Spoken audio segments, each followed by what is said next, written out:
മഞ്ജു, ശ്രീദേവി ഇവിടെ ഇല്ല, അപ്പുറത്താണ്. ഞാൻ ചേട്ടനെ കാണാൻ വന്നതാ. ഞാനൊരു കാര്യം പറഞ്ഞ അത് സ്തുതിഗീതമായി ചേട്ടന് തോന്നരുത്. ഇല്ല, ഈ വീട്ടിൽ ചേട്ടനൊഴിച്ച് ബാക്കി എല്ലാവരും ഫൂൾസ് ആണ്. ചേട്ടാ, നാളത്തെ ദിവസം എന്താണെന്നറിയോ? April 1st, അതായത് വിഡ്ഢികളുടെ ദിവസം. എല്ലാവരും ഫൂളാക്കാൻ വേണ്ടി ഞാനൊരു സൂത്രം ഒപ്പിക്കുന്നുണ്ട്. ചേട്ടനോട് മാത്രം പറയാം.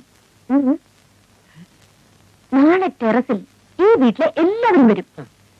അവര് ഫൂളാകുന്ന കാണാൻ ചേട്ടൻ ആരെയും അറിയിക്കാതെ ടെറസിൽ വരണം. രാവിലെ കൃത്യം 10 മണിക്ക്. ഇങ്ങനെ ഓരോരോ വീട്ടുകൾ നാളത്തെ ദിവസം അറിയാത്ത ലോകത്ത് ആരെങ്കിലും ഉണ്ടാവും. അവരൊക്കെ എന്റെ പ്രദേശമായിട്ടൊന്നും ജനിച്ചല്ലോ എന്ന് ആലോചിക്കുമ്പോഴാ. അതെ അതെ. അപ്പൊ ഞാൻ പറഞ്ഞ പോലെ നാളെ കൃത്യം 10 മണിക്ക്. ഓക്കെ, 10 മണിക്ക്. നാളെ രാവിലെ 10 മണിക്ക്. ഇവനൊക്കെ അനുഭവിക്കുന്ന എനിക്കൊന്ന് കാണണം. പിന്നെ അപ്പോ എല്ലാരും വരുമോ? അവരെല്ലാരും ഫൂൾസ് ആവുന്ന എനിക്കൊന്ന് കാണണം. പക്ഷെ മഞ്ജു, മമ്മി അറിഞ്ഞാൽ? അതിന് ആന്റി നാളെ ഓഫീസിൽ പോകും. അടുത്ത റിലീസ് ചെയ്യാനുള്ള 2-3 പടങ്ങളുടെ സെൻസറിങ്ങിന് പോകണമെന്നാ പറഞ്ഞത്. അപ്പൊ രാജേട്ടാ, നാളെ രാവിലെ കൃത്യം 10 മണിക്ക്. ഓക്കെ? ഓക്കെ. ഇല്ലില്ല, ഞാനിത് ഒരിക്കലും വിശ്വസിക്കില്ല. എന്നെ പറ്റിക്കാൻ നോക്കണ്ട. എനിക്ക് അപ്പോഴേ അറിയാം ഞാൻ പറഞ്ഞ രവി വിശ്വസിക്കില്ലെന്ന്. എന്നാലും പറയാമെന്ന് കരുതി. കാരണം നമ്മൾ രണ്ടുപേരും ഒന്നല്ലേ. ഈ വീട്ടിൽ ഇത്ര ഇന്റലിജന്റും ഹാൻഡ്സം ആയിട്ടുള്ള ഒരാൾ രവി മാത്രമേ ഉള്ളൂ. അതുകൊണ്ടാണല്ലോ ഞാൻ വനയിൽ വീണുപോയത്. Thanks for your compliment. അപ്പൊ നാളെ രാവിലെ 10 മണിക്ക് എല്ലാവരും ടെറസിൽ വരും. വരുമല്ലോ? തീർച്ചയായും. ശരാ, എന്റെ മക്കളെല്ലാം ഇത്രയും മണ്ടന്മാരായി പോയല്ലോ. ഞാൻ ഇവരെ ഇത്രയും കാശ് ചെലവാക്കി പഠിപ്പിച്ചിട്ട് എന്തുവാണ് പ്രയോജനം? ഒരു ശകലം കോമൺ സെൻസ് ഇല്ലാതായി പോയല്ലോ. അങ്കിൾ, ഞാൻ പറഞ്ഞതുപോലെ നാളെ 10 മണിക്ക് എത്തണം. ചേച്ചി, കാര്യമൊക്കെ കൊള്ളാം. മമ്മി അറിഞ്ഞാൽ സ്ഥിതി എന്താണെന്ന് അറിയാല്ലേ. അവസാനം ചേച്ചിയും കൂടെ കാലു മാറി കഴിഞ്ഞാൽ പിന്നെ എന്റെ അഡ്രസ് പോലും കാണൂല. ഒന്നും സംഭവിക്കില്ല. ഡാൻസ് പഠിപ്പിക്കാനെന്ന് പറഞ്ഞോണ്ടാ ഞാൻ കൂടി നിൽക്കുന്നത്. നിന്റെ ഒരു ഡാൻസ് എന്നെ മമ്മൂട്ടിയായി തരാന്ന് പറഞ്ഞ ഒരു കാര്യം നടന്നില്ല. രണ്ടുപേരുടെ കാര്യം ഞാൻ ഏറ്റു. പക്ഷെ നാളത്തെ കാര്യം ഒരു കുഞ്ഞു പോലെ അറിഞ്ഞു പോരുത്. ചേച്ചേ,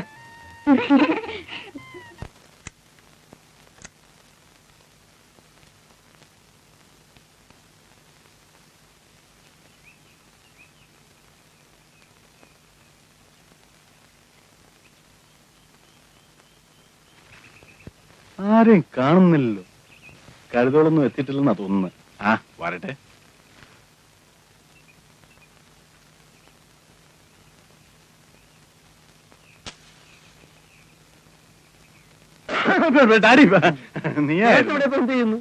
ഞാൻ കാലത്തെ ഒരല്പ കാറ്റുവെള്ളം വന്നാ. രാവിലെ ഇത്തിരി കാറ്റുള്ളത് നല്ലതാ. അല്ല, നീ എന്തിനാ ഇങ്ങോട്ട് വന്നത്? ഞാനിപ്പോ ഇങ്ങനെ. എന്താ രണ്ടുപേരും ഇവിടെ? നീ ഇവിടെ ഇപ്പൊ എന്തിനു വന്നു? ഞാൻ കുറെ ദിവസം ടെറസിന്റെ മുകളിലേക്ക് വന്നിട്ട് ചുമ്മാ ഇവിടെയൊക്കെ എങ്ങനെയുണ്ടെന്ന് നോക്കാൻ വേണ്ടി വന്നതാ.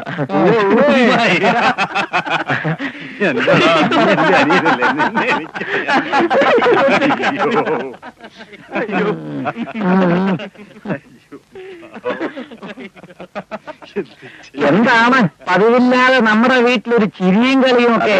എടാ കഴുതകളെ, നീയൊക്കെ ഇത്ര മണ്ടന്മാരായി പോയല്ലോടാ. ആ മഞ്ജു നിങ്ങളെ ഏപ്രിൽ ഫൂളാക്കിയതാ. അയ്യോ ഡാഡി, മഞ്ജു എന്നോട് പറഞ്ഞതാ നിങ്ങളെയൊക്കെ ഏപ്രിൽ ഫുള്ളാക്കാൻ ടെറസിൽ എടുത്തുന്നു. എന്നോടും പറഞ്ഞതാ. അയ്യോ ഡാഡി, എന്റെ അടുത്തും പറഞ്ഞു.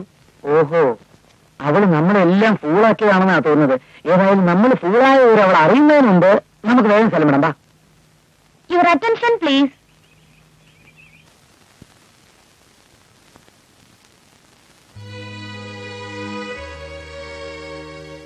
പത്മാവതി, നീ ഒന്ന് സമാധാനപ്പെടും. നമ്മുടെ മക്കൾ ചിരിച്ച് സന്തോഷമായി കഴിയുന്നത് നിനക്കിഷ്ടമല്ലേ? ഞാൻ ഒന്നും പറയുന്നില്ല.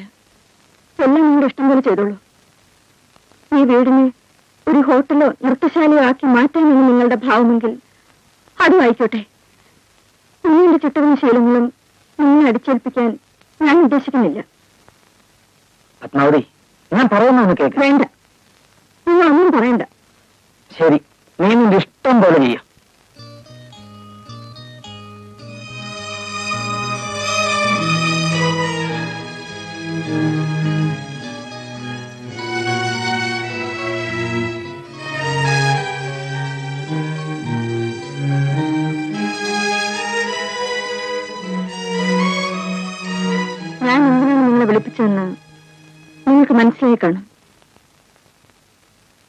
ഇതുവരെ ഈ വീട്ടിൽ ഞാൻ പറയുന്നത് പോലെ മാത്രമേ എല്ലാം നടന്നിട്ടുള്ളൂ. പക്ഷെ ഇന്ന് എനിക്ക് മനസ്സിലായി, ഞാൻ പറയുന്ന ഒന്നും നിങ്ങൾക്ക് ഇഷ്ടമല്ലെന്ന്. ഇന്നുവരെ ഈ വീടിനെ കുറിച്ചും എന്റെ മക്കളെ കുറിച്ച് ഓർക്കുമ്പോൾ എനിക്ക് അഭിമാനവും സന്തോഷവുമായിരുന്നു. പക്ഷെ ഇന്നെല്ലാം നഷ്ടപ്പെട്ടു. ഇന്നിവിടെ നടന്ന സംഭവം എന്നോടുള്ള തിരിച്ചടിയായിട്ടാണ് എനിക്ക് തോന്നിയത്. എന്നെ അനുസരിക്കാൻ നിങ്ങൾക്ക് ആർക്കും ഇഷ്ടമില്ലെങ്കിൽ അതിന്റെ മുഖത്ത് നോക്കി പറയാമായിരുന്നല്ലോ. അതിന് പകരം ഞാനില്ലാത്തപ്പോൾ നമ്മുടെ വീട് ഇത്ര അടുക്കും ചിട്ടയോടും കൂടി കൊണ്ടുപോകാൻ കഴിഞ്ഞത് എന്റെ ഒരാളുടെ കഴിവുകൊണ്ട് മാത്രമാണ്. ഞാൻ ഇത്രയും കർശനമായിരുന്നില്ലെങ്കിൽ രോഗിയായി നിങ്ങളുടെ അച്ഛൻ ജീവിച്ചിരിക്കില്ലായിരുന്നു. നിങ്ങൾ രണ്ടുപേരും സദാസമയം ക്ലബും ചീട്ടുകളുമായി ജീവിതം നശിപ്പിക്കുമായിരുന്നു. നീ ഒരു ഡോക്ടർ ആവില്ലായിരുന്നു. ദാ ഇവൻ പഠിപ്പ് നിർത്തി സിനിമാ ഭ്രാന്ത് പിടിച്ച് എവിടെയെങ്കിലും അലിഞ്ഞു തിരിയുമായിരുന്നു. ഞാനിങ്ങനെ കടുംപിടുത്തം പിടിച്ചതുകൊണ്ടാ കൃത്യസമയത്ത് ഭക്ഷണം കഴിക്കാനെങ്കിലും നിങ്ങൾ എല്ലാവരും ആ ഡൈനിങ് ടേബിളിലോട്ട് വന്നിരുന്നത്. അതൊക്കെ നമ്മുടെ കുടുംബത്തിന് നന്ദിക്ക് വേണ്ടി മാത്രമായിരുന്നില്ലേ? പക്ഷെ നിങ്ങൾക്ക് തോന്നിയത് അതെല്ലാം ഒരുതരം അടിമത്തമായിട്ടാണ്. ഇനി നിങ്ങൾക്ക് നിങ്ങളുടെ ഇഷ്ടം പോലെ ജീവിക്കാം. മമ്മി, ഞങ്ങൾ എന്തെങ്കിലും തെറ്റ് ചെയ്തിട്ടുണ്ടെങ്കിൽ ഞങ്ങളോട് ക്ഷമിക്കണം. എനിക്കൊന്നും കേൾക്കണ്ട. മറ്റന്നാൾ നിങ്ങളുടെ അമ്മാവിന്റെ മകൻ ജയദേവന്റെ വിവാഹമാണ്. ഞാൻ പറഞ്ഞിട്ട് ടിക്കറ്റ് ബുക്ക് ചെയ്തത്. നിങ്ങൾക്ക് ഇഷ്ടമുണ്ടെങ്കിൽ പോകാം, പോകാതിരിക്കാം.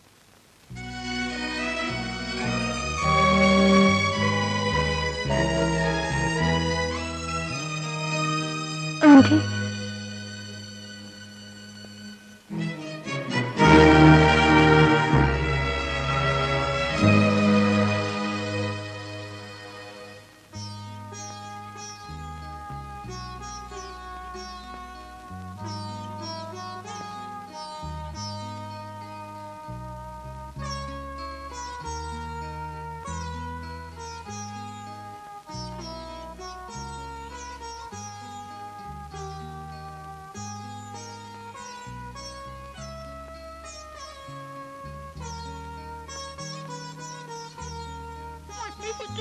മോളോട് ദേഷ്യാണോ?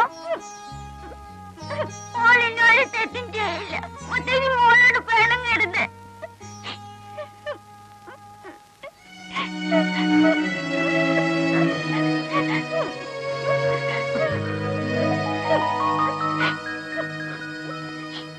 വിഷമിക്കാതിരിക്കും മഞ്ജു, എല്ലാം ശരിയാകും. ഞാൻ നാളെ എന്റെ വീട്ടിലേക്ക് പോവാണ്. ഇനി ഞാൻ ഇവിടെ നിൽക്കാൻ പാടില്ല. നോ, മഞ്ജു ഇവിടുന്ന് പോകരുത്.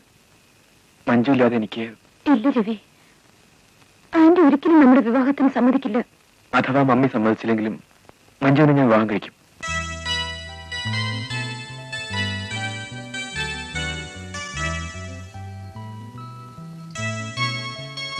നാളെ ഞങ്ങളെല്ലാം അമ്മാവന്റെ മകന്റെ വിവാഹത്തിന് കണ്ണൂർക്ക് പോവുകയാണ്.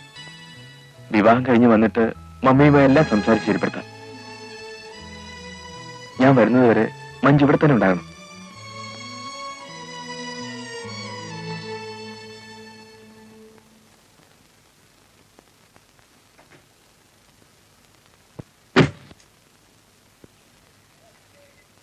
വരട്ടെ ഡാഡി.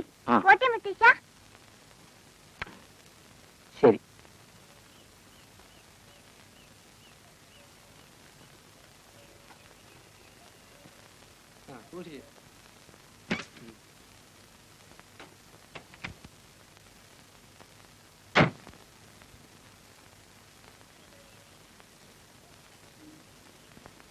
പോയിട്ട് വരട്ടെ ഡാഡി. പോയിട്ട് വരട്ടെ. വരട്ടെ ഡാഡി. ശരി, പോയിട്ട് വരൂ.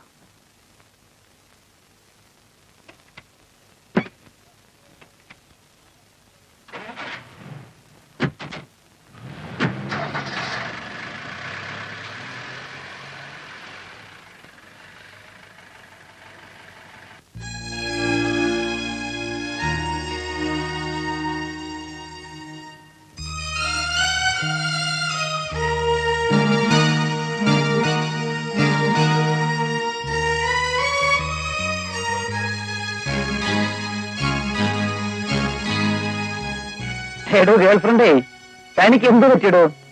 ദേ, എനിക്ക് ഈ കണ്ണീര് കാണുന്ന ഒട്ടും ഇഷ്ടമല്ല. ആന്റിയോട് ഞാൻ അങ്ങനെയൊന്നും ചെയ്യാൻ പാടില്ലായിരുന്നു. അതുകൊണ്ടാണ് അവരെ യാത്ര അയക്കാൻ പോലും ആന്റി വരാതിരുന്നത്. മോളൊന്നും വിഷമിക്കണ്ട. മോളൊരു കാര്യം ചെയ്യും, മോൾ ആന്റിയുടെ അടുത്ത് ചെന്ന് നിന്റെ മധുരമുള്ള സ്വരത്തിൽ ഒരു 2 ഡയലോഗ് ആക്കിയാൽ മതി, എല്ലാം ശരിയാവും. ബാക്കി കാര്യം ഈ ബോയ് ഫ്രണ്ട് ഏറ്റു. ചെല്ലു മോളെ.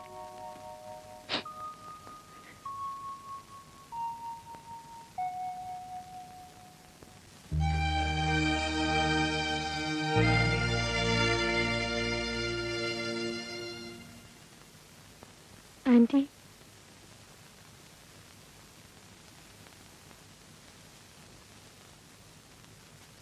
എന്നോട് ക്ഷമിക്കൂ ആന്റി. ഇന്നലെ നടന്ന സംഭവങ്ങൾക്കെല്ലാം കാരണക്കാരി ഞാനാണ്. ഈ വീട്ടിൽ എന്ത് നടന്നാലും അതിനുള്ള ഉത്തരവാദി ഞാനും ഈ വീട്ടിലുള്ളവരും മാത്രമാണ്. അതിഥികളായി വരുന്നവർക്ക് ഈ വീട്ടിൽ ഒന്നും ചെയ്യാൻ കഴിയില്ല. അതിന് ഞാനത് സമ്മതിക്കുന്നില്ല. ആന്റി, ഞാനിനി ഒരു തെറ്റും ചെയ്യില്ല. എന്നോട് ക്ഷമിച്ചെന്ന് പറയൂ ആന്റി. എന്താ ഇത്? മഞ്ജു മുറിയിലേക്ക് പോയിക്കോളൂ.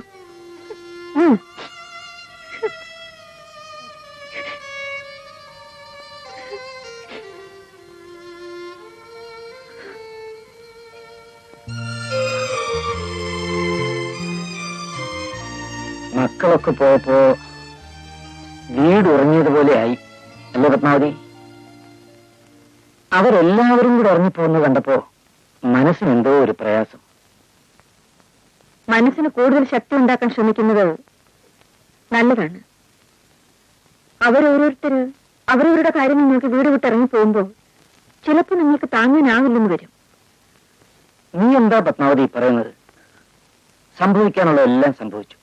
അവർ കുട്ടികളല്ലേ, പക്വതയും വിവരമുള്ള നമ്മളല്ലേ അതൊക്കെ ക്ഷമിക്കേണ്ടത്. നീ അതൊക്കെ അങ്ങ് മറന്നേക്ക്. കഴിഞ്ഞതൊന്നും എനിക്ക് മറക്കാനാവില്ല.